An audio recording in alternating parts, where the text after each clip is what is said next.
Elle tue ses clientes pour fabriquer ses perruques. Attends la fin, ce qui arrive ensuite est encore plus choquant. La gosse était en effervescence. Madame Eniola, la légendaire coiffeuse britannique, était rentrée au pays pour ouvrir sa première succursale au Nigeria.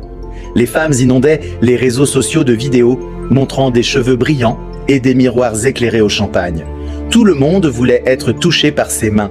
Mais sous l'éclat et la soie de ses mèches parfaites, quelque chose de plus sombre était emmêlé, et une future mariée allait bientôt le découvrir. Maya, à 1 mois de son mariage, contemplait son reflet, les doigts glissant dans ses cheveux épais et indisciplinés. Elle avait toujours eu du mal à les dompter, et cette fois, elle voulait qu'ils soient parfaits pour le grand jour. Sally, sa meilleure amie, suivait Madame Eniola depuis des mois sur Internet.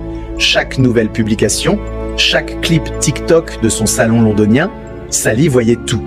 Alors, quand la nouvelle tomba, Madame Eniola ouvre son premier salon à Lagos, elle poussa presque un cri.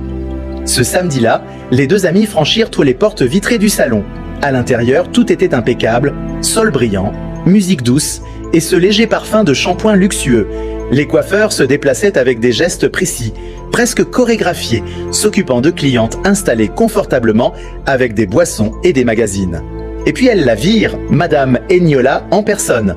Élégante, posée, mais chaleureuse, elle parcourait le salon avec un sourire bienveillant.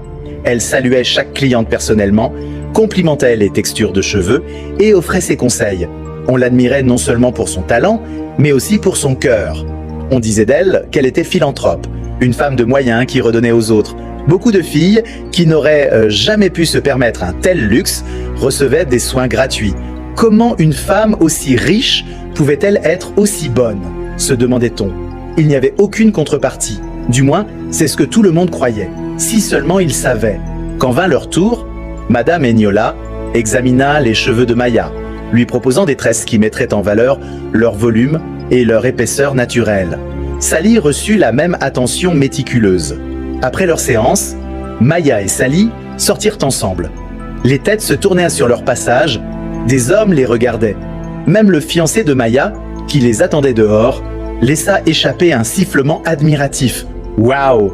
dit-il. « Madame Eniola a vraiment une touche magique. » Madame Eniola était aussi connue pour être une grande travailleuse.